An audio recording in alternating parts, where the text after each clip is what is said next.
तो 2047 के विकसित भारत की नींव रखने वाला चुनाव, आप कह सकते हैं कि भारत को तीसरी सबसे बड़ी अर्थव्यवस्था की गारंटी वाला चुनाव, तीसरी सबसे बड़ी आर्थिक महाशक्ति बनाने वाला चुनाव, आप कह सकते हैं कि 140 करोड़ भारतीयों के सपनों और संकल्पों को साकार करने वाला चुनाव। और शायद जो प्रधानमंत्री ने खुद कहा कि यह चुनाव एक सांसद या सरकार चुनने के लिए नहीं है, यह आने वाले भारत के 1000 साल की नींव रखने वाला चुनाव है।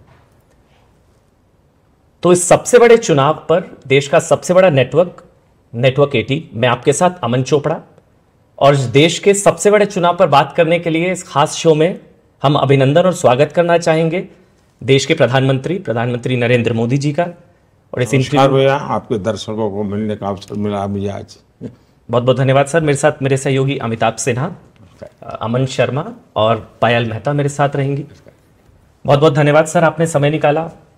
सवाल बहुत है, लेकिन पहला सवाल दरअसल ये है कि 2014 में 300 की बात की गई थी, 300 पार या 300 की, 300 आई। 19 में 350 की बात की गई, 350। अब 400 पार की बात की गई है, दावा है 400। तो सर रफ्तार यही रहेगी तो फिर 29 में फिर 450 पार की बात होगी। मतलब ये सवाल मैं गंभीरता से इसलिए पूछ रहा हूं क्योंकि हम लोग जब फील्ड में हैं, अब चर्चा ये है कि मोदी 400 पार हो रहा है नहीं हो रहा है। हार जीत की शायद संभवतः बात कम हो रही है। अब सवाल एक ही है कि 400 पार हो रहे हैं मोदी या नहीं हो रहे। आपका एनालिसिस सर। एक तो आपके सवाल को मैं गंभीर ही मानता हूं, मैं कोई लाइट नहीं मानता हूं, और इसलिए मेरा जवाब भी बड़ा गंभीर ही रहेगा। आपने जो भूमिका बनाई, इतिहास में कुछ ऐसी घटनाएं होती हैं जो 1000 साल के भविष्य को तय कर देती हैं, और दुनिया के इतिहास में ऐसा हुआ है।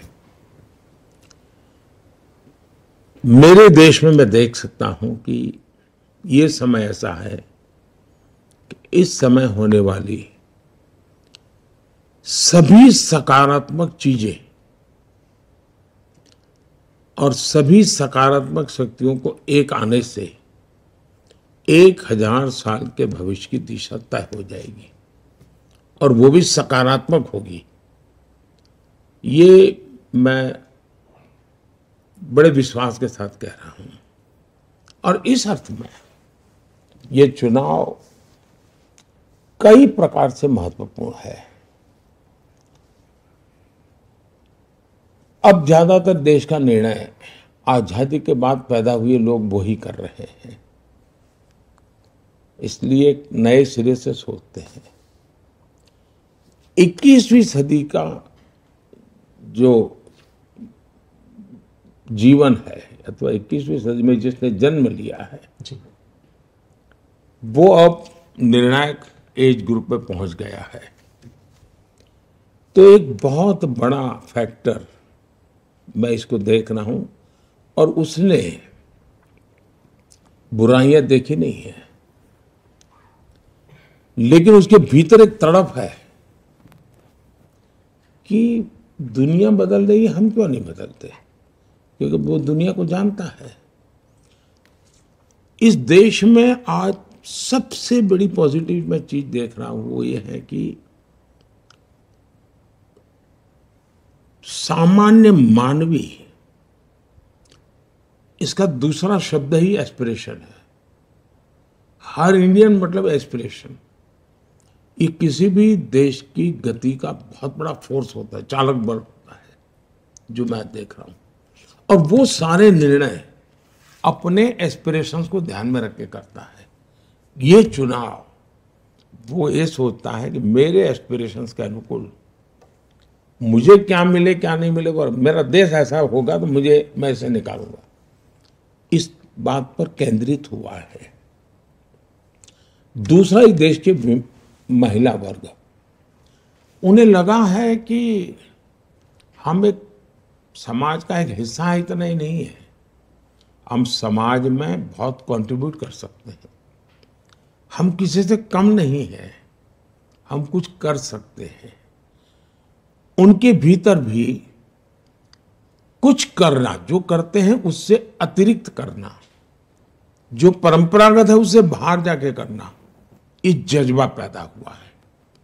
तो मेरे 30-35 से कम आयु वालों का एस्पिरेशन और देश की 50% मातृशक्ति का ये जज्बा एक ऐसा कॉम्बिनेशन है जो 1000 साल की नींव रखने के लिए प्रतिबद्ध है।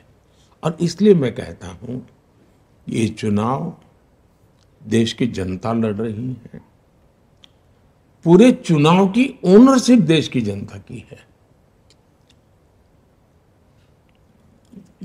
कौन नेता क्या बोलता है, क्यों बोलता है, इसका कोई महत्व मैं नहीं देख रहा हूं जी, क्योंकि जनता मन बना चुकी है। अब छोटे छोटे बच्चों के मैं इंटरव्यू टीवी पे, सोशल मीडिया पे देखता हूं, वो कहते हैं ये होने वाला है, ये होने वाला है।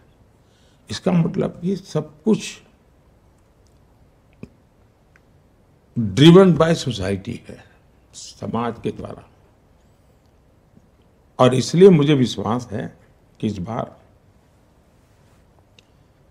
मजबूत सरकार, स्थिर सरकार, 400 पार वाली सरकार, निर्णायक सरकार, भविष्य की तरफ जाने वाली सरकार, ये मैं देख रहा हूं। मोदी जी, मैं जब आप बात करते हैं 400 पार का और कि बीजेपी 370 के पार जाएगी, एनडीए 400 के पार जाएगा, तो इसमें थोड़ा मैं अगर स्पेसिफिक्स में आपको लेके जाऊं, कई स्टेट्स ऐसे हैं, यूपी हो, बिहार हो, राजस्थान हो, छत्तीसगढ़ हो, मध्य प्रदेश हो, इसमें बीजेपी एक तरह से सैचुरेट पिछले इलेक्शन में कर गई, तकरीबन पूरा स्वीप हुआ। तो ये जो गेन्स हैं, जो 303 से 370 की जो जर्नी आप कह रहे हैं कि होगी, ये गेन्स आप किन स्टेट से देख रहे हैं? क्या ये दक्षिण भारत से आएगा, क्या ये बंगाल से आएगा, उड़ीसा से आएगा, आंध्रा तेलंगाना से आएगा? आपका थोड़ा अगर माइक्रो असेसमेंट हमें मिल पाए कि कैसे बढ़ेगा। देखिए, मैं गुजरात से आता हूँ, तो गुजरात में हम कई समय से लगभग 2/3 मेजोरिटी से लेते थे। तो सोचने वालों का भी एक स्टैग्नेंसी जैसा हो गया था, उससे अधिक सोच ही नहीं पाते थे। अब मेरे से जब बात करते थे, क्या मोदी जी अब 2/3 मेजोरिटी, 3 दशक हो गए, मैंने कहा क्या बात करते हो जी, मुझे बहुत प्यार। और जब 156 हम जीत के आए उनके लिए अचरज था। अब ये 156 कहाँ से निकलेगी? तो कागज लेके बैठोगे तो नहीं दिखा बैठेगा। अगर आपको लगता है कि इतना सारा सैचुरेशन होगा, क्या होगा, मैं देखूंगा कि राजस्थान में मेरे अगर 25,000 बूथ है, पिछली बार मैं अगर 5,000 बूथ में पीछे था, तो इस बार मैं 5,000 में हूँ या 3,000 में हूँ या 2,000 में, मेरा हिसाब किताब अलग है जी। तो इसलिए मेरे लिए कोई चीज अंतिम नहीं है, मैं लगातार उसमें भी नया। फिर मैं ये देखता हूँ, मान लीजिए मुझे एक बूथ में विजय मिला, तो मैं पूछता हूँ अच्छा वोटिंग क्यों ज्यादा नहीं हुआ, वोटिंग ज्यादा हुआ तो वोट क्यों ज्यादा नहीं मिला। मैं इतनी बारीकी से प्लान करता हूँ। और मैं मानता हूँ कि चुनाव है, ये एक बड़ा विज्ञान है, ये सिर्फ आंकड़ों का खेल नहीं है जी। और कैंपेन है, वो एक केमिस्ट्री है, आपकी केमिस्ट्री कैसी बनती है उस पर है। और इसलिए मेरे लिए अगर नंबर में आपको लगता है कि इस राज्य में तो कुछ नहीं, तो लेकिन उसके सिवाय भी मुझे वहां बहुत कुछ लाना है। तो एक बात, जहां तक राज्यों का सवाल है, इस देश में कई राज्य ऐसे हैं कि जहां अभी भी हमारे पास स्कोप है। अब जैसे अंडमान निकोबार, पिछली बार हम नहीं थे, इस बार हम आएंगे। यानी ऐसी एक एक गिनते जाओगे तो आपको अच्छा, हाँ यार मोदी ने बराबर हिसाब कर लगा के रखा है। तो मेरा पक्का मत है कि हम बहुत सी जगह पे हम काफी कुछ करेंगे इस बार। क्योंकि दक्षिण भारत आपका एक बड़ा फोकस भी रहा है सिलेक्शन। ऐसा है कि मेरा फोकस पूरा हिंदुस्तान है, मैं टुकड़ों में नहीं सोचता और चुनाव के लिए मैं काम नहीं करता हूं। हम जीत करके इसलिए नहीं आए हैं कि अगली सरकार कैसे बनेगी, हम जीत करके इसलिए आए हैं कि आने वाले 5 साल में देश कैसा बनेगा। और इसलिए मेरी पूरी तपस्या या मेरा फोकस देश बने इसके लिए है। और जब देश बनाना है तो हिंदुस्तान का हर हिस्सा उसमें उतना ही, जैसे G20 मैंने किया, तो मैंने ये नहीं कहा कि बीजेपी के राज्यों में G20 होगा, हिंदुस्तान के हर कोई, अंडमान निकोबार में भी G20 होगा, और लक्षद्वीप में भी G20 होगा। मैं पूरे देश को लेकर के चलता हूँ। सर, इसी से जुड़ा हुआ एक सवाल है कि आप जब भी आप सत्ता में रहे हो, चाहे वो सीएम रहे हो, आप पीएम रहे, कभी उड़ती है बात कि ना खाऊंगा ना खाने दूंगा, एक नारा उठता है, भले ही आप ना देते हो, ना सोऊंगा ना सोने दूंगा। अब बात हो रही है, एपेटाइजर 10 साल था, अब मेन कोर्स आना बाकी है। तो अब ये मेन कोर्स क्या है आने वाले थर्ड टर्म के लिए? इसको देश की जनता भी जानना चाहती है हम लोग। उसके बहुत सारे पहलू हैं, देश को आगे ले जाने का बहुत सारे पहलू हैं। अगर मैं कहूँ कि भविष्य में देश हमारा कैसे आगे बढ़ेगा, अब ये पूरी तरह हम टेक्नोलॉजी ड्रिवन एरा में है, और टेक्नोलॉजी डिसरप्टिव है, ट्रांसफॉर्मेटिव है और इजीली एक्सेस है, यानी हर व्यक्ति बहुत अडॉप्ट कर लेता है तुरंत। ऐसी स्थिति में अगर आप बड़ी सहजता से चले तो मैं समझता हूँ कि बहुत बड़ा स्कोप है। जहाँ तक मैं खाता नहीं, खाने देता नहीं, उसको आज की जो मेरी वो देशी भाषा है, आप लोग जो इस दुनिया से हैं वहाँ कहते हैं करप्शन के प्रति जीरो टॉलरेंस, तो वो मेरा रहेगा ही। लेकिन एक चीज अब मैं और उसमें कोशिश कर रहा हूँ कि हमारे इस प्रकार से काम करने वाली इंस्टीट्यूशंस है, उसमें की समाज में एक प्रतिष्ठा बढ़नी चाहिए। दुर्भाग्य से हम हमारे देश में जो मुझे अनुकूल नहीं वो सब निकम्मा, ये जो सोच है ये टोटली अनडेमोक्रेटिक सोच है, और उसी में से कुछ पत्रकारों को ब्लैकलिस्ट कर दिया जाए, वो उसी सोच का परिणाम है कि रिजेक्टेड। क्यों? क्योंकि तुम मेरे अनुकूल नहीं हो, बॉयकॉट। वो अनडेमोक्रेटिक है, लोकतंत्र की हत्या है वो। और इसलिए हमारी इंस्टीट्यूशंस के साथ भी वही हो रहा है। जैसे एक पत्रकार के साथ हो रहा है, तो मेरे अनुकूल नहीं तो निकम्मे।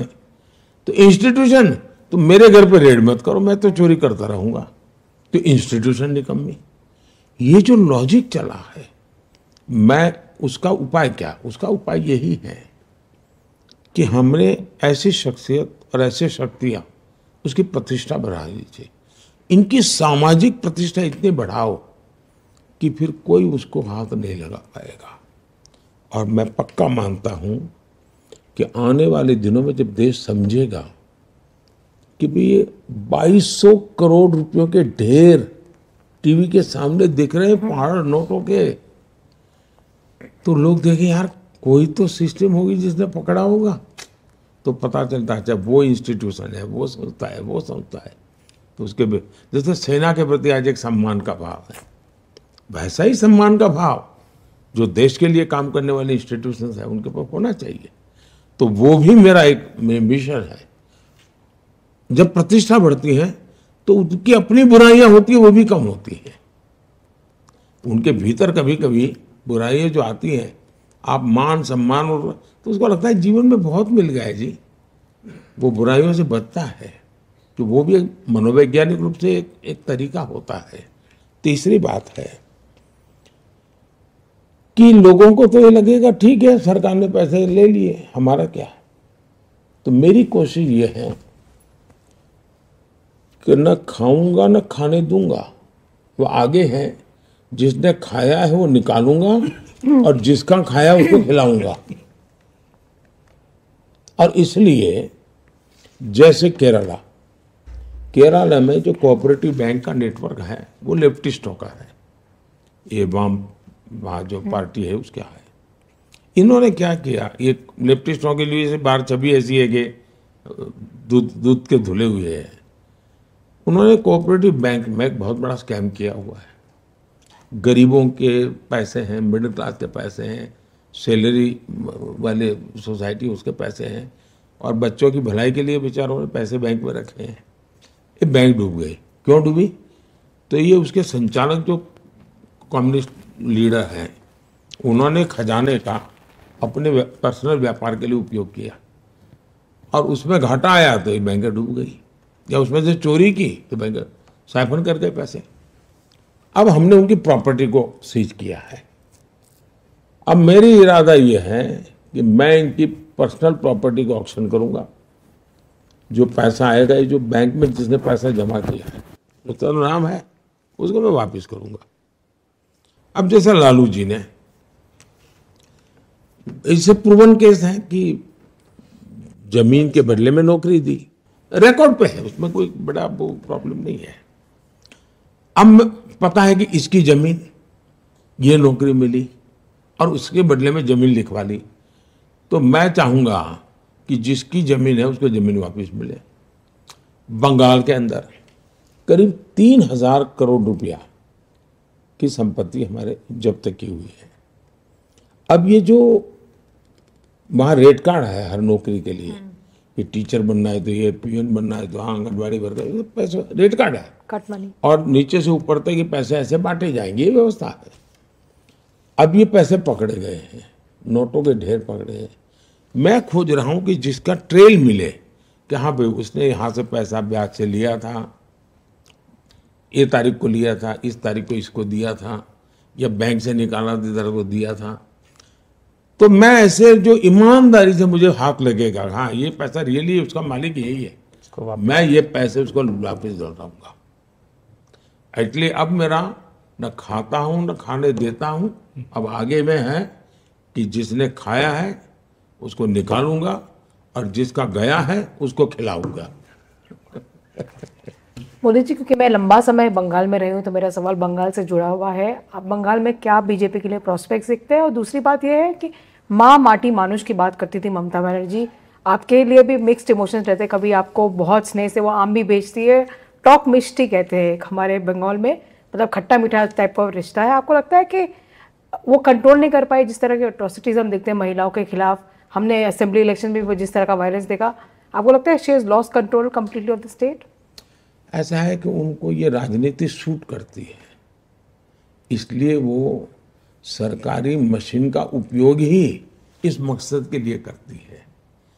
ये एक प्रकार से उनका शासन पे इतना कंट्रोल है, लेकिन गलत दिशा में है। वे शासन पे कंट्रोल नहीं है और शासन में बैठे हुए कोई लोग करते, ऐसा नहीं है। वो खुद ही करवाती हैं, खुद ऐसे करने वालों को प्रोटेक्शन देती है। उनका खुद का कन्विक्शन है कि ये जो कुछ भी हो रहा है यही रास्ता है सत्ता में रहने के लिए। और मैं मानता हूं मुख्यमंत्री जी मुझे आम भेज दें या मिष्टी दही भेज दें, वो तो शायद एक प्रोटोकॉल के हिसाब से वो करते रहते हैं, मैं उनका धन्यवाद भी करूंगा। लेकिन इसका मतलब ये नहीं है कि जो गलत हो रहा है उसके विषय में हम आंख बंद रख सकते हैं, ये तो नहीं हो सकता है। आप बंगाल में क्या प्रोस्पेक्ट्स देखते हैं भाजपा के लिए, खास करके इस इलेक्शन? भारतीय जनता पार्टी एक बहुत ही सफलता, इतनी तेजी से बीजेपी का ग्रोथ किसी राज्य में नहीं हुआ जितना बंगाल में हुआ। 3 में से हम 80 क्रॉस कर गए, 3 एमएलए थे। लेकिन मेरे देश का दुर्भाग्य देखिए और एक खान मार्केट गैंग देखिए कि जिसने सत्ता नहीं बनी इसलिए पराजय, अरे 3 से 80 क्रॉस कर गए भाई, बड़ा विजय था हमारा। लेकिन खान मार्केट गैंग ने देख लिया कि भाजपा के तो सपने खत्म हो गए। आज हमारे एमपी बंगाल में और बड़े शान से काम कर रहे हैं जी। और इसलिए भारतीय जनता पार्टी के लिए बहुत तेजी से विकास है, अद्भुत स्वीकृति है, समाज के सभी वर्गों में है। और अब बंगाल के लोग दूसरा विभाजन नहीं देखना चाहते। अब बंगाल को टूटता हुआ देखने की तैयारी बंगाल के लोगों की नहीं है। सर, बंगाल के बाद एक बार मैं दिल्ली को लेकर सवाल पूछना चाहता हूं। दिल्ली के मुख्यमंत्री अरविंद केजरीवाल 40 दिन तिहाड़ में गुजारे, बाहर चुनाव प्रचार वो कर रहे हैं। वो ये कह रहे हैं कि मतलब वो इकोसिस्टम या वो खुद इसको अपनी जीत बता रहे हैं, जैसे घोटाला हुआ नहीं, वो कह रहे हैं कि मुझे चुनाव जिताओगे तो मैं जेल नहीं जाऊंगा और रिजाइन बिल्कुल नहीं करूंगा, ये सब प्लॉट था मेरे अगेंस्ट। वो कह रहे हैं कि ये बेल है, मेरी जीत है। इसको आप किस तरह से देखते हैं सर? ऐसा है कि मैं व्यक्तिगत उनका जो मामला चल रहा है उस पर कोई भी टिप्पणी करूं उचित नहीं है, क्योंकि अभी मामला कोर्ट में है। मेरी चिंता कोई व्यक्ति नहीं है,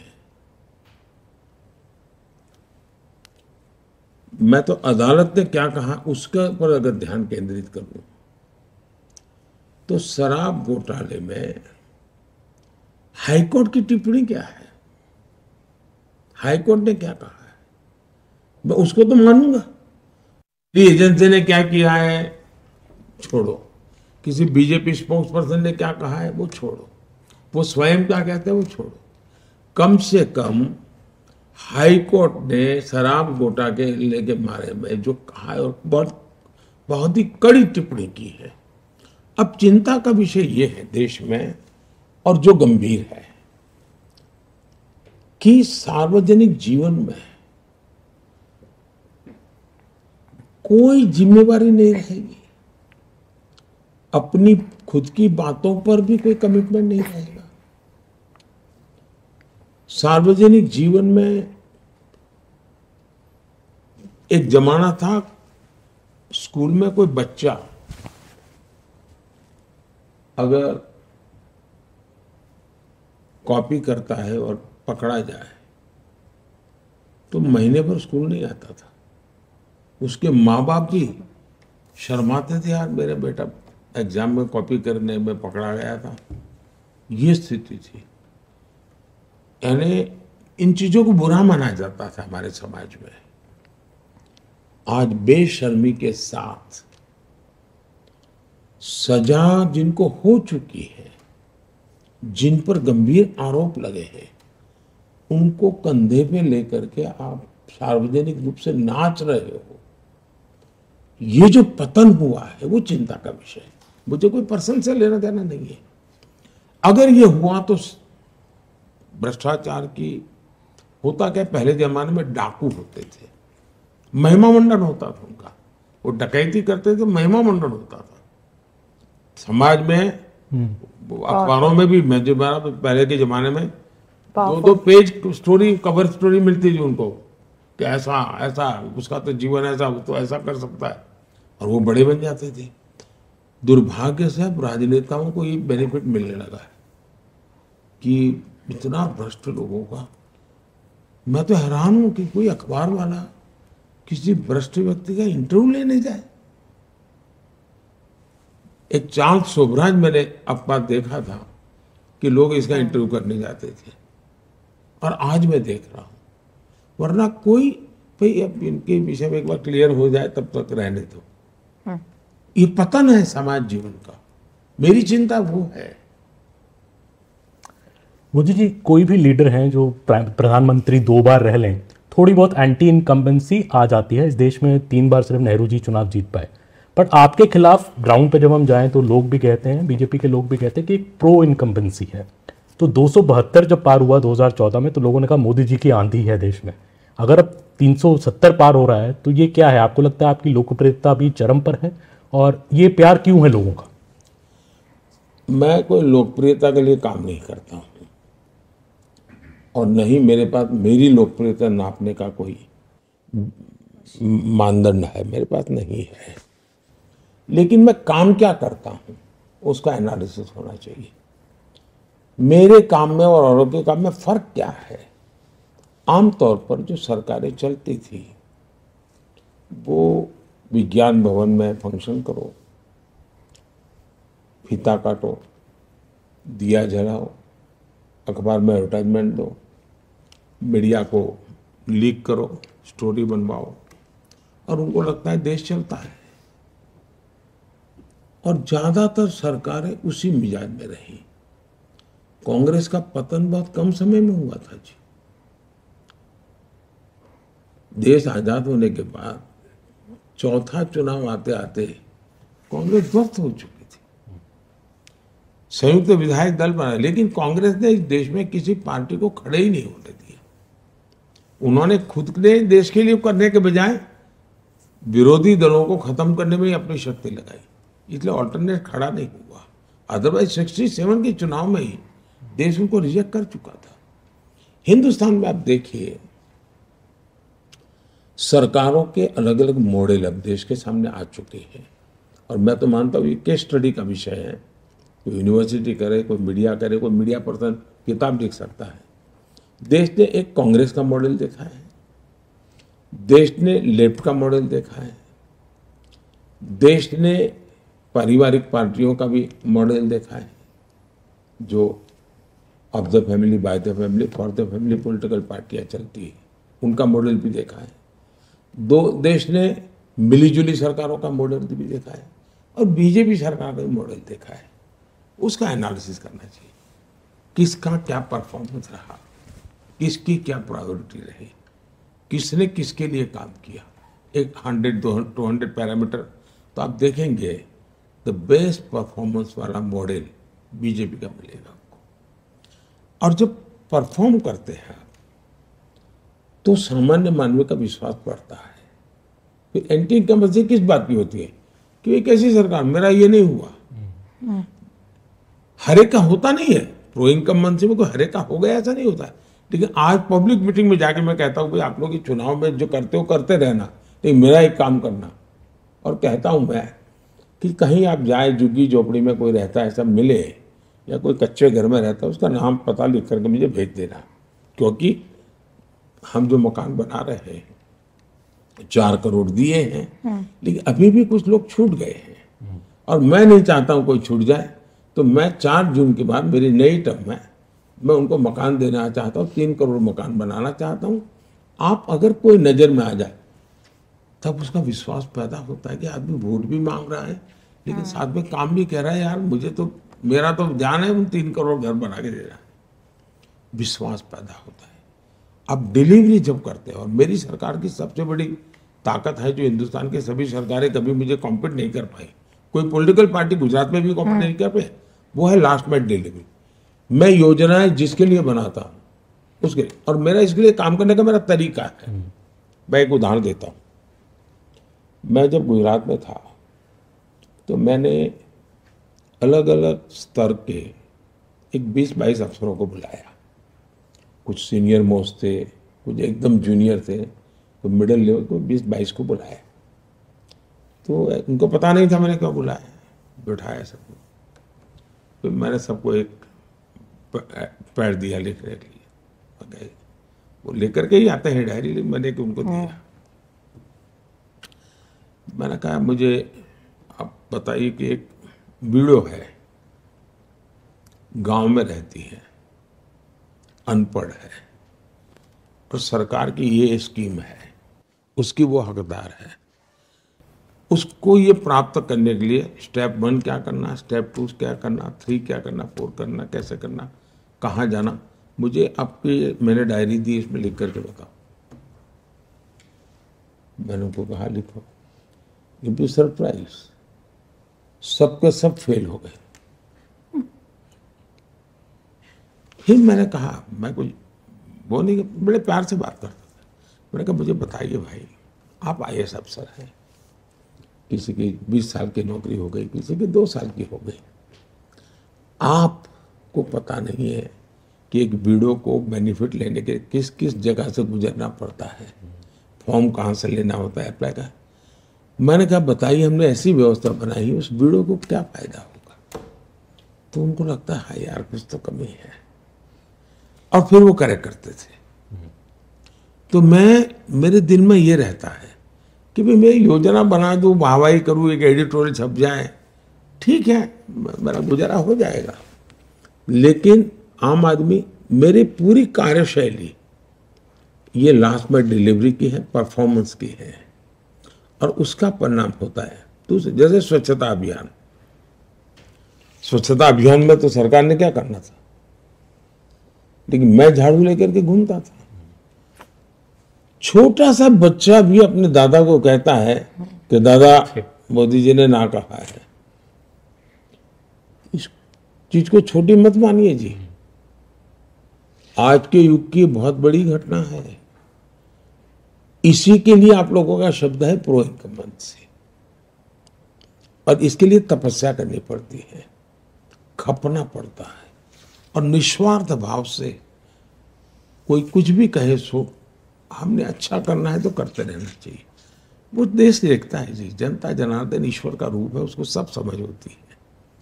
तो मुझे आज तक मेरे जीवन में यही बेनिफिट मिला है। सर इसमें थोड़ा सा मेरा रीजनल एस्पिरेशन जाग रहा है। मैं बिहारी हूँ और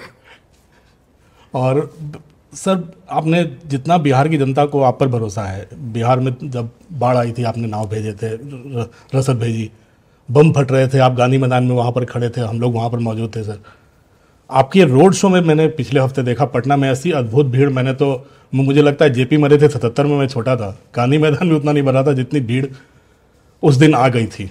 तो एक भरोसा है जनता को वहाँ पर, लेकिन बिहार लगातार पिछड़ा जा रहा है। हम जैसे बिहारियों की सबसे बड़ी चिंता है कि वापस जाने की सोच भी नहीं पाते, अपने घर जाने का, गांव जाने का। क्या है आपके पिटारे में, क्या आश्वासन है बिहार की जनता के लिए? मोदी भरोसा क्या है वहाँ के? मैं बताता हूँ जी। देखिए, अब बिहार छोड़ दीजिए, मेरा 2013 का भाषण है, 2013 का। तब मैं प्रधानमंत्री कैंडिडेट भी नहीं था, मैं मेरी पार्टी के इलेक्शन कैंपेन का चीफ था, और दिल्ली में ही मेरा एक भाषण था। उसमें मैंने कहा था कि हिंदुस्तान के उज्जवल भविष्य के लिए हमें भारत के पूर्वी भारत को डेवलप करना होगा, और पहला टारगेट होना चाहिए कि उसको पश्चिम की बराबरी में लाना। पश्चिम मतलब गोवा, गुजरात, महाराष्ट्र, पंजाब, हरियाणा, कर्नाटक, पूरा। और अब देखिए, हिंदुस्तान को दो हिस्से दिखेंगे आपको। राइट साइड का जो हमारा पूर्वी भारत है वो समृद्ध भारत है, सारी हमारी खनिज संपदाएं हैं, नेचुरल प्रॉपर्टी सारी वही है, पानी तो वहाँ, ह्यूमन रिसोर्स तो वहाँ, कोयला तो वहाँ, आयरन ओर तो वहाँ, सब कुछ वहाँ है। वहाँ गरीबी है, और यहाँ पर अब जैसे गुजरात, उसके पास नमक के सिवा कुछ नहीं है, वहाँ एक भी डायमंड नहीं है, लेकिन दुनिया में 10 में से 8 डायमंड किसी न किसी गुजराती का हाथ लगा हुआ है। तो ये ऐसी स्थिति क्यों? तो मेरा 13 का भाषण है कि हमने पूर्वी भारत को डेवलप करना चाहिए। और आपने देखा होगा जो हमने बिहार में इंफ्रास्ट्रक्चर का काम किया है, आपने देखा ब्रिज के काम लंबे अरसे से अटके हुए थे, इंडस्ट्री के लिए, लॉ एंड ऑर्डर की सिचुएशन जो है उसकी चिंता करना, यानी ऐसे हर विषय पर बल देना। हमने गैस पाइपलाइन का काम किया है, ये गेम चेंजर बनेगा, इंडस्ट्री को बहुत बड़ा सस्ता फ्यूल मिलेगा, वो जाएंगे। वहाँ के एग्रीकल्चर को भी हम मोड़ सकते हैं, उस दिशा में हम बढ़ देंगे। आज देखिए जी, बिहार का युवा सबसे ज़्यादा टैलेंटेड मिलेगा आपको, किसी भी फील्ड में जाइए, आपको ऐसे हाथ लगाओ तो 2 बिहारी बच्चे मिल जाएंगे।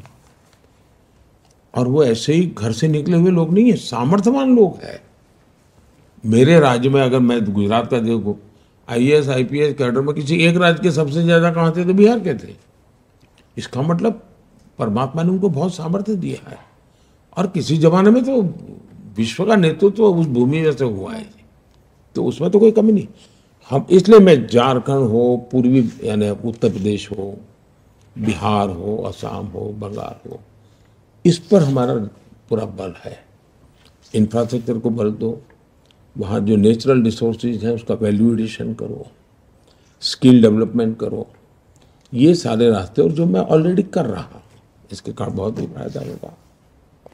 मेरा एक सवाल थोड़ा सा हटके है। प्रधानमंत्री जी, आप इतनी मेहनत करते हैं, इतना काम करते हैं, पर बहुत मेटिकुलस होता है आपका काम।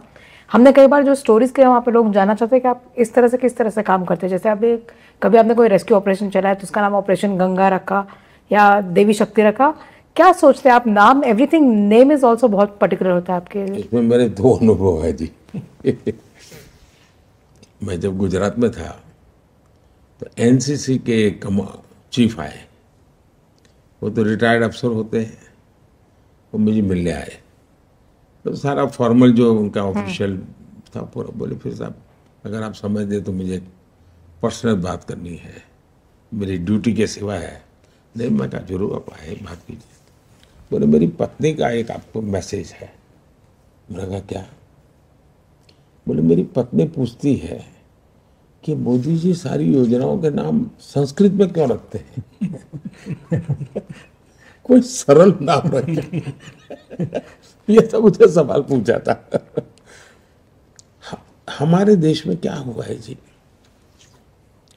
हर चीज का एक उसको सुनते ही ध्यान में आना चाहिए, इसके लिए है। उसके साथ एक आइडेंटिफिकेशन होना चाहिए। अगर आपके घर में बच्चा पैदा हुआ और आपने कोई अलेक्जेंडर नाम रख लिया तो पूरे मोहल्ले वाले कहेंगे अरे क्या रखा है। लेकिन आपने अमन रख लिया, तुमको लगा अरे यार ये तो अपना बच्चा है। हर चीज में एक अपनापन होता है जी। हमारे देश में ऐसा क्या कमी है मुझे बताइए। हम सहज से लोगों को, अब जैसे जनधन, मैंने जनधन योजना बनाई। वैसे मैं इसको उसको मैं कंपटीशन करता हूँ। मैंने स्कीम रख करके लोगों के आइडियाज मांगे थे। जैसे स्वच्छता का जो गांधी के चश्मे हैं वो लोगों ने मुझे भेजे हुए हैं। लेकिन मैं जन सामान्य को जोड़ता हूँ तो उनकी तरफ से मुझे नाम मिलते हैं। अब जनधन योजना एकदम से गरीब को लगता है सामान्य मानवी का धन। अब जैसे मैंने स्वामित्व योजना बनाई है, जो मैं ड्रोन से गांव में उनकी संपत्ति का सर्वे करके उनको सर्टिफिकेट देता हूं। अब उसकी सबसे बड़ी समस्या यह है कि भाई मेरी जमीन के रिकॉर्ड ही नहीं है। मैं गांव से बाहर जाता हूं तो कोई कब्जा कर लेता है।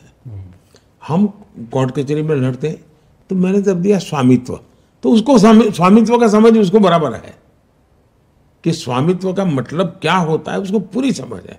तो एकदम से उसके साथ एडेड में हमने यूपीआई किया। यूपीआई सुनते किसी को एक था लगता है कि ये यार क्या है, तो ये पूरा नाम है भीम यूपीआई। मैंने भीम रखा है, बाबा साहब आम्बेडकर का नाम भीम है जी। और ये सबसे बड़ी करेंसी है जी। 21वीं सदी की मेरी सबसे बड़ी करेंसी भीम है।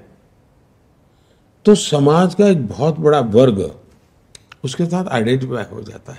अच्छा ये तो हमारा है जी। और इसलिए मैं मानता हूं कि हमने योजनाएं उसी प्रकार से मैं ये ऑपरेशन करता था। ऑपरेशन ऐसे नाम रहते थे जी। अब मैंने कावेरी रखा था, क्यों? तो ज्यादातर उस इलाके के लोगों को अफेक्टेड थे, उनको मुझे लाना था, तो मेरे लिए वो सूट करता था कावेरी। मैंने चंद्रयान के लिए शिव शक्ति रखा। तो मेरे मन में था कि भाई पूरे ब्रह्मांड के साथ जुड़ा हुआ कोई नाम क्या है, तो ये है। तो मैं बड़ी सरलता से लोगों को रखता हूँ। इसमें एक तो मेरा अपने पास जो मेरा सॉफ्टवेयर ईश्वर ने दिया हुआ है, वो जो प्रोसेस करके निकालता है वो भी ऐसी ही चीजें निकालता है। और मैं जो क्राउड सोर्सिंग करता हूँ उसमें से मुझे ज्यादातर वैसी चीजें तुरंत मैं उसको लपक लेता हूँ। एक इसका उदाहरण सर मैं पर्सनल एक्सपीरियंस एक शेयर करता हूँ। ऑपरेशन गंगा नाम रखा था आपने, तो मैं पोलैंड में था। यूक्रेन से जिन लोगों को बचाया गया, एक कपल जो था उनकी वाइफ प्रेग्नेंट थी। तो जब उन्होंने बोला कि जब ये बेटी जो पैदा हो रही है तो मैं इस बेटी का नाम गंगा रखूंगा, तो वो मुझे अभी याद आया। लेकिन मैं सवाल दरअसल चुनाव प्रचार को लेकर पूछूंगा कि पूरे चुनाव प्रचार में समाज में वोट के लिए दरार पैदा करने की कोशिश की गई। कैसे? मैं अब जैसे राहुल गांधी का एक बयान आया, उन्होंने बोला है कि मैं जब से पैदा हुआ हूं सिस्टम को मैं समझता हूं, किसको अटैक करना है, किसको टारगेट करना है, मैं ही सिस्टम हूं और सिस्टम लोअर कास्ट के खिलाफ अलाइंड है। मुझे जो आपत्ति व्यक्तिगत तौर पर लगी, उन्होंने इस बार जुडिशियल और मिलिट्री को भी नहीं छोड़ा, वो भी लोअर कास्ट के खिलाफ अलाइंड है। ये बयान जब आप सुनते हैं तो आपको कैसा लगता है सर? मैंने जितना इस विषय में सोशल मीडिया में मेरी नजर गई है, ये उन्होंने जो कुछ भी कहा है वो उन्होंने अपने फैमिली का रिपोर्ट कार्ड रखा है, क्योंकि उनका ही परिवार 60 साल तक देश में सरकार चलाई है। तो ये जो कुछ भी बातें कर रहे हैं वो अपने फैमिली के सोच, विचार, आचार, उसी की बात दुनिया को बता रहे हैं वो। तो एक प्रकार से तो अच्छी बात है, कम से कम उन्होंने दुनिया को बता दिया कि भाई ऐसे लोग हैं। अब आप बच के रहो। दूसरा विषय है जी, मैं देखता हूं देश में राजनीति करने का कुछ सरल रास्ते जो लोगों ने खोजे हैं, और जिसमें इंडिया अलायंस के करीब करीब सभी पार्टियां फंसी हुई हैं या उनको वो सूट करता है। 3 चीजें प्रमुख रूप से उभर करके आती हैं। एक घोर सांप्रदायिक लोग है, सेक्युलरिज्म का चोला पहना है उन्होंने, बुर्खा पहना है, लेकिन वो कम्युनल ही है। वे उनके लिए हर चीज देखते ही कोई भी आइडिया आता है तो कम्युनल फ्रेम में ही आता है उनको, उसके बारे में उनको कुछ आता ही नहीं। दूसरा, ये घोर जातिवादी है। तीसरा, वो एक घोर परिवारवादी है। ये 3 चीजें, ये सभी कुनबे जो इकट्ठे हुए इनके कॉमन है, उसमें कोई आप, मैं कहता हूं उसको टिक मार करके देख लीजिए, आपको मिलेगा ऐसा ही है। और समस्या की जड़ यही है, और इसलिए ये आज नहीं, पहले भी उन्होंने ऐसे ही कहा है, और जब चाहे वो बदला है उन्होंने। आपको इंदिरा गांधी का भाषण मिलेगा जिन्होंने जातिवाद के खिलाफ बहुत लंबे भाषण किए हैं, और उन्हीं के परिवार के लोग जातिवाद के ऊपर लंबे लंबे भाषण देते सुनाई दे रहे। मतलब कोई सोशल रिस्पॉन्सिबिलिटी नहीं, अकाउंटेबिलिटी नहीं, जो मर्जी पड़े जब चाहे वो कुछ भी बोलो और भाग जाओ, दुनिया को गुमराह करो, ले लो। तो मेरे जैसे व्यक्ति को जो सिद्धांतों को, आदर्शों पर, विचारों पर चलता है, उसको जरा मेहनत ज्यादा पड़ती है, और जिसको मेरा विरोध करना है उसके लिए भी सरल हो जाता है। ये तो बड़ा आइडियल है, क्या करके उसको कुछ भी विरोध करना बड़ा सरल हो जाता है। जी, राहुल गांधी से जुड़ा सर मैं एक और सवाल पूछूंगा कि ये बात देश में बहुत है कि ऑपोजिशन स्ट्रांग नहीं है, मोदी जी के खिलाफ ऑपोजिशन स्ट्रांग नहीं हो पाया। इसका एक बड़ा कारण ये भी कि ऑपोजिशन के जो नेता हैं, जो कैंपेन लीड कर रहे हैं, एक तरह से राहुल गांधी हैं, 2 दशक से ज़्यादा राजनीति में है, पर एक कुछ लोगों का कहना है कि वो मैच्योर उतना नहीं हो पाए, और कुछ लोग ये भी कहते हैं कि शायद राहुल गांधी सबसे बड़ा एक एसेट है बीजेपी का, क्योंकि वो ऐसी अब बयान देते हैं कि आपको उससे और एमुनिशन मिलता है कांग्रेस को एक्सपोज करने के लिए। आपको लगता है राहुल गांधी की जो ये कमी है उसका देखिए, मैंने अभी तक आपके एक भी प्रश्न का जवाब किसी व्यक्ति के संदर्भ में नहीं दिया है। आपने व्यक्तियों का नाम लिया है, मैं उससे परे होकर के बात करूंगा, और मुझे वो अब मेरी मर्यादाओं का पता है। तो मैं किसी के नाम का अपने उल्लेख किया, इससे मुझे कोई लेना देना नहीं। मैं जनरल वे में आपको जवाब दूंगा।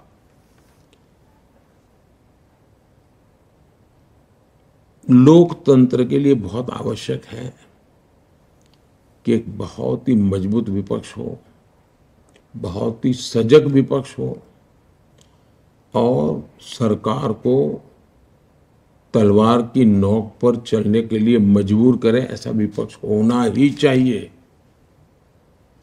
और मुझे इस देश में टैलेंट की कमी नहीं लगती है। इस देश में भरपूर टैलेंट है, उनको अवसर दिया जाए।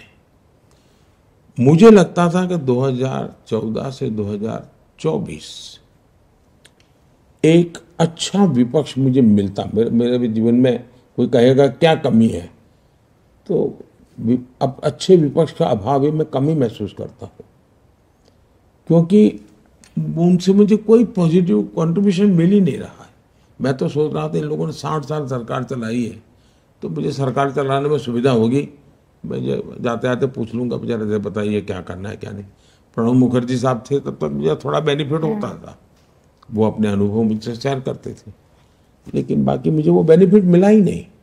तो मुझे खुद को ही, मेरी पार्टी के जो अनुभवी लोग थे उनसे जो मदद मिली, उन्हीं से मुझे अपनी दुनिया खड़ी करनी पड़ी। और मुझे गुजरात का बड़ा मेरा अनुभव था, वो मेरे काम आया।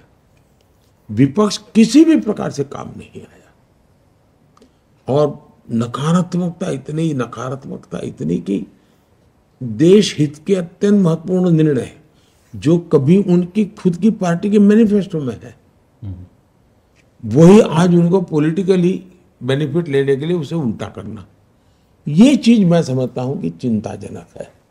लेकिन मैं इस बात से सहमत हूं कि भारत जैसे लोकतंत्र में मजबूत विपक्ष होना चाहिए, सक्रिय विपक्ष होना चाहिए और बहुत ही वेल ट्रेड, वेल इन्फॉर्म विपक्ष होना चाहिए। इसका लाभ होता है जी। मैं गुजरात में था सीएम, मेरे यहाँ विपक्ष में जो लोग थे, लेकिन सभी आज सीएम वगैरह बैठते थे तो उसका एक दबदबा रहता था जी, और उसका लाभ होता था। हाउस में ट्रेजरी बेंच के लोग भी इधर उधर होते नहीं थे जी, उसका बेनिफिट होता था। अभी तो हालत ऐसी नहीं है जी। मेरे दिल में एक दर्द है ये। प्रधानमंत्री जी, इसी से जुड़ा हुआ ये एक सवाल है कि आपने, मुझे लगता है कि 150 पौने 200 रैलियां रोड शो कर चुके हैं अभी तक पिछले 2 महीनों में, लेकिन उससे भी ज़्यादा लग रहा है कि बदजुबानी विपक्ष की बढ़ी हुई है, उससे ज़्यादा आपके खिलाफ गालियां पड़ रही हैं। इस बार पहली बार ऐसा देखा गया है, माता पिता तक लोग सवाल मतलब बदजुबानी कर चुके हैं, गालियां दे रहे हैं। और पहली बार हम लोगों ने देखा है कि ऐसा चुनाव आया है 2002 का, जब से आप चुनावी राजनीति में आए, कि पहली बार माँ के आशीर्वाद के बिना, क्योंकि हर बार आप वोट करने जाते थे और माँ का आशीर्वाद लेने जाते थे, हम लोगों ने गांधीनगर में हमेशा देखा। तो ये मिस कर रहे थे आप, और दूसरा ये बदजुबानी कैसे लेते हैं आप? मैं 2 चीज़ों को अलग करके देखता हूँ। ये कहना कि मुझे अभी भी गालियां पड़ रही है वो सही नहीं है।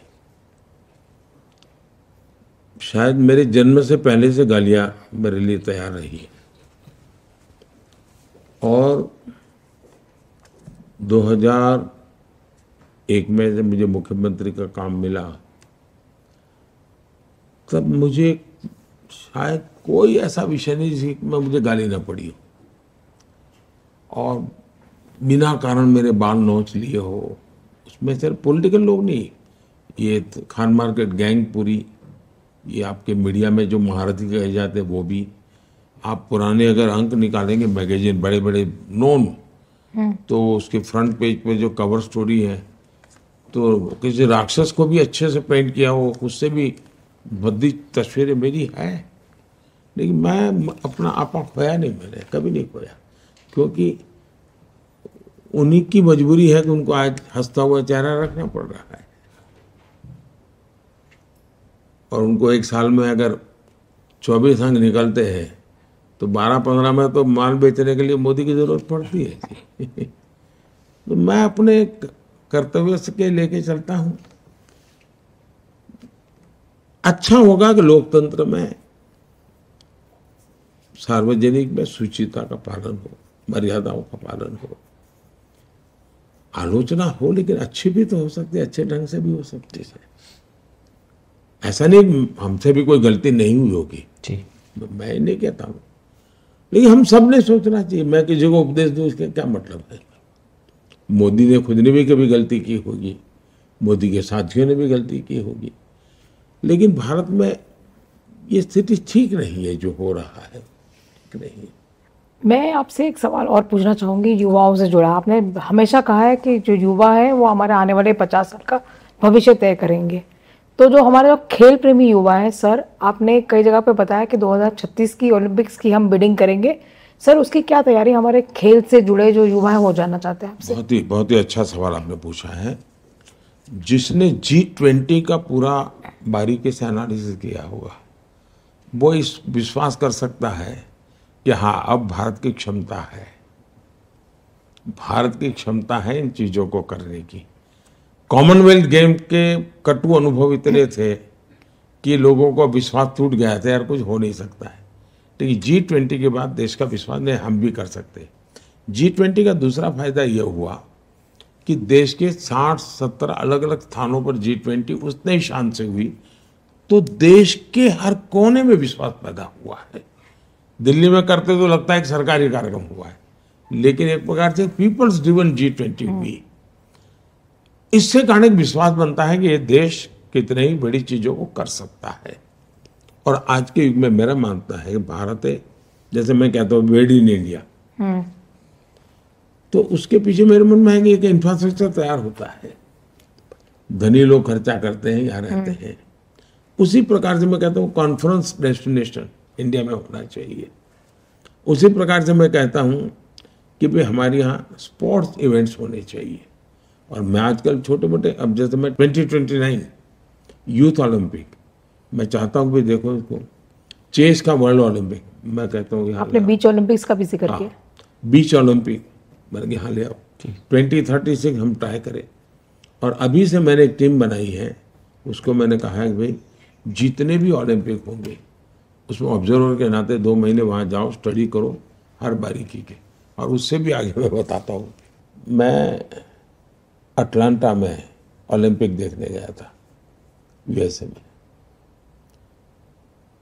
मैं खुद खिलाड़ी नहीं हूँ, लेकिन व्यवस्थाओं को सीखना समझना मेरी रुचि है। तो मैं जाकर के देखा कि भाई इतना बड़ा इवेंट ऑर्गेनाइज कैसे करते हैं। तो मेरी प्रिय कुछ गेम में देखने जाता रह जाए, भारत के लोग खेल रहे तो, लेकिन पूरा समय मैं देखता था तो मैंने देखा बड़ा इंटरेस्टिंग था उन्होंने क्या किया था। और मैं कभी कभी बता, मैनेजमेंट मेरी एक रुचि है, चीज़ें सीखने का मेरा शौक है। 200-250 किलोमीटर दूर से कोई आ रहा है, कितने दूर तो 200-250 किलोमीटर उसको पार करनी होगी अपनी गाड़ी, ओलंपिक स्टेडियम से 200-250 किलोमीटर। मतलब एक कार का वहाँ बस होगी, तो कार खाली करो, बस में बैठ जाओ। उसको जो गेम में जाना है उसका कलर, उस गाड़ी का कलर सब सेम रहता था। तो उसको पता है कि मुझे अगर हॉकी में जाना है तो मुझे इस कलर वाली बस में बैठना है, तो अपनी गाड़ी छोड़ के उस बस में बैठता है। फिर वो बस एक मेट्रो स्टेशन पर जाती थी, तो बस के लोग सब मेट्रो में उस कलर वाले डिब्बे में बैठ जाते थे, अथवा वो कलर वाली जब मेट्रो आती तो बैठते थे। वो सीधी स्टेडियम के पास जाती थी। मतलब कार 60 कार में से एक बस हो गई, एक बस में से 60-100 बस में से एक मेट्रो हो गई। इन्होंने 1-8 करोड़ लोगों को ट्रांसपोर्टेशन इतनी बढ़िया, ऐसी चीजें मैं उस समय स्टडी करता था। तो मैंने मेरी टीम को कहा भाई हर चीज स्टडी करो और स्टडी करके लाओ। तो एक प्रकार से तैयारी, ह्यूमन रिसोर्स डेवलप करना, इंफ्रास्ट्रक्चर तैयार करना, उनकी आवश्यकताएं क्या होती है उसको समझना, at the same time Hindustan के खिलाड़ियों को तैयार करना। क्योंकि खेल मेरे यहाँ है, गोल्ड मेडल कोई और ले जाए, ऐसा तो नहीं होता। सर हम में से किसी ने शायद सोचा भी नहीं था कि इतने मेडल आएंगे ओलंपिक्स में, पैरा ओलंपिक्स में, जिस तरह से आए पिछले। देखिए भारत के यूथ में तो दम था ही था, भारत के यूथ में तो दम था ही था। लेकिन पहले सिलेक्शन में भी संप्रदायवाद, परिवारवाद, जातिवाद हर चीज में था। वो सिलेक्शन उसके आधार पर होता था, मेरे परिवार का बच्चा है, खेले ना खेले यार जाए तो सही, यही होता था। अब खिलाड़ी है तो जिस खेल में उसकी योग्यता है सिस्टम उसको सिलेक्ट करती है, वो मेडल लेके आ जाता है। जब ट्रांसपेरेंसी आती है तो परिणाम भी आता है। सर आखिरी सवाल पंजाब पे मैं पूछना चाहूँगा कि आपने 3 रैली भी पंजाब में पिछले 2 दिन में की, मैं भी पंजाब में था। पंजाब एक स्टेट है जो काफ़ी चैलेंजिंग माना जा रहा है बीजेपी के लिए, वहाँ किसान प्रोटेस्ट भी कई जगह पे हो रहे हैं। आपको क्या लगता है पंजाब की सिचुएशन के, आप फार्मर्स को मना पाएंगे वहाँ पे, जो फार्मर्स कुछ लगता है शायद नाराज हैं? पहली बात है कि पंजाब में भारतीय जनता पार्टी के लिए स्वर्णिम काल है, ये स्वर्णिम काल है। वहां जो सरकार है वो पूरी तरह विफल गई है। और पंजाब के लोग बड़े स्वाभिमानी हैं, उनको दिल्ली से रिमोट से कोई सरकार चलाए इसको पंजाब का अपमान मानते हैं, और ये इनके जहन में है। और सबसे ज्यादा तब हुआ कि एक मुख्यमंत्री सरकार चलाने के लिए, गाइडेंस लेने के लिए दूसरे मुख्यमंत्री को जेल में मिलने जाए, तो ये पंजाब को बहुत हर्ट कर रहा है कि भाई ऐसा कैसी सरकार जो दिल्ली के लोग चलाएंगे तो फिर पंजाब की क्या है? इसका गुस्सा है, ये चुनाव में बाहर आने वाला है। और उनको लगता है कि भाई बीजेपी एक ऐसी पार्टी है जिसने सिख समाज के लिए भी इतना काम किया है, करतारपुर कॉरिडोर की बात हो या मैंने एक प्रकार से किसानों की भलाई के काम की बात हो, किसानों की इरिगेशन की चिंता हो, एमएसपी बढ़ाने की बात हो, सिंचाई की व्यवस्थाओं की बात करनी हो, यूरिया दुनिया भर में 3000 रुपया हो गया, हम 300 में दे रहे हैं। तो एक प्रकार से अनगिनत मैंने काम की है, उसका उनके लाभ भी हुआ है। तो भारतीय जनता पार्टी के लिए सबसे ज्यादा मैं मानता हूं कि बेनिफिट है। और खास इवन जो मैंने जो मिलेट का किया है ना जी, वो वहाँ के किसानों को छूता है। उनको लगता है यार हमारा मिलेट अब दुनिया में बिकेगा। उसको गर्व हो रहा है जी, उसको आनंद हो रहा है। तो ऐसी बहुत सी चीजें हैं जिसका परिणाम मिलने वाला। और खासकर पंजाब को लेकर जो करतारपुर का जिक्र आपने रैली में किया, वो भी एक चर्चा का विषय है कि क्या हमने 71 में वो मौका गंवाया, करतारपुर भारत में हो सकता था, वो मौका क्या हमने गंवाया। बहुत बहुत धन्यवाद प्रधानमंत्री जी, नमस्कार, आपने समय निकाला चलिए और सभी सवालों का जवाब दिया। बहुत बहुत धन्यवाद। धन्यवाद। धन्यवाद। धन्यवाद सर।